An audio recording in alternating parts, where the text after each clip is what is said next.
எல்லாருக்கும் வணக்கம். ஃபேஸ்புக்கில் ஒரு சங்கடமான விஷயம், ஒருத்தர் பைல்வான் ரங்கநாதன் ஒருத்தர் வந்து என்னை பற்றி ஏதோ தரக்குறைவாக வீடியோ போட்டிருக்காருன்னு சொல்லிட்டு அந்த வீடியோவில் தரக்குறைவாக அவங்கள திட்டி நிறைய பேர் மெசேஜஸ் போட்டுட்ருக்கீங்க. என்னை நேசிக்கிறவங்க, என்னுடைய ஃபேன்ஸ், என்னை மதிக்கிறவங்க, என் மாதிரி நிறைய பாசம் வச்சுருக்கீங்க.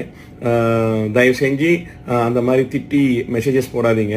அவருடைய நிலைமை என்னன்னு தெரியல. பாவம், அவர் வந்து பணத்துக்காக பண்ணுறாரா இல்லை மனநிலை சரியில்லாமல் பண்ணுறாரான்னு தெரியல. அவர் ஏதோ குழப்புக்காக பண்ணுறாரு, அவர் பாட்டு பண்ணிட்டு போகட்டும்.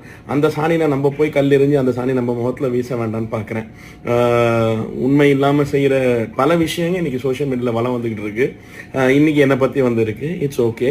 பப்ளிக் லைஃப்பில் இதெல்லாம் வந்து ரொம்ப சாதாரணம். தலைவர் சொன்ன மாதிரி யார் எது சொன்னாலும் நம்ம பாட்டு நம்ம வேலையை பார்த்துட்டு போய்கிட்டே இருக்கணும். நம்ம பாட்டு நம்ம வேலையை செய்வோம், எல்லோரும் சந்தோஷப்படுத்துவோம், சிரிச்சுக்கிட்டு இருப்போம், நிம்மதியாக இருக்கும். யார் என்ன சொன்னாலும் நம்மளுக்கு அதை பற்றி கவலை இருக்கக்கூடாது. நீங்கள் அதில் தயவு செஞ்சு இன்டர்ஃபியர் ஆகிட்டு நீங்கள் உங்கள்